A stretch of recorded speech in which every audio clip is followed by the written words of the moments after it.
Primeran fe bat. 113 streaming telesailak bat. Geure kultura ikuspegia bizitzeko modu aldatzen ari dira, Netflix, HBO eta Amazon bezalako plataformak ari dira. Kontua da, zenbateraino gaituzte, oro har, denok gizarte bezala ulertuta, harrapatuta. Modu krudelagoan esan da, jonkizatuta gaituzte telesaiek, Katisa Agirre idazle eta gidoilariak hitz itsusi hori baino entxufatuta hitza erabili digu. Orain nahi dugula dena eta gehiago nahi dugula beti, ez? Entxufatu gara edo sartu gara olako korronte infinitu batean. Ainhoa Marsol telesaietako kritikoak Rock Deluxe aldizkariko kolaboratzaileak dio ez garela gu haien bila joan, plataforma berriak egokitu direla geure bizitzara horrela harrapatu gaituzte.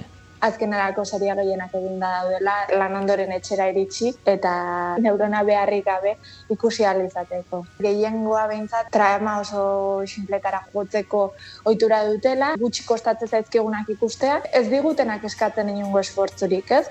Eta ulergarria da, nekatuta gaude. Eta seriak, azkenerako ikusten ditugu, mobila eskutan dugula, eta ez diogu ez da buruaren 10% bat eskaini behar, ez? Ikusentzunezkoen kultura berriaz egin du ikerketa Leire Azkunaga, EHUko ikerlari eta doktore ikasleak, telesaiek eta streaming plataformak adikzio eragiteko eginak daude, dena horretarako dago diseinatuta, eta bai harrapatu gaituzte, eta eragin bereziki gazteen bizimoduan. Eurentzat da fast watching bezalako bat. Egon behar dira gaurkotuta telesaietara, ikusi behar dituzte telesai asko, eta horrek adikzio bat sortzen du. Binge watching edo maratonear esaten dena erderaz egiten dute, amaitu nahi dute telesai bat, jarraian beste batekin hasteko.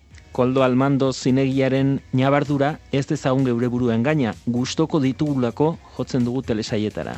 Hori gertatzen da, baina nik enukena jarriko da, ardura guztia sistema gaizto edo Orwellen begi handi honetan, ez? Baizik eta gu geuk hori bilatzen dugu. Hori da, futbolarekin gertatu den gauza bera gertatzen ari da seriekin.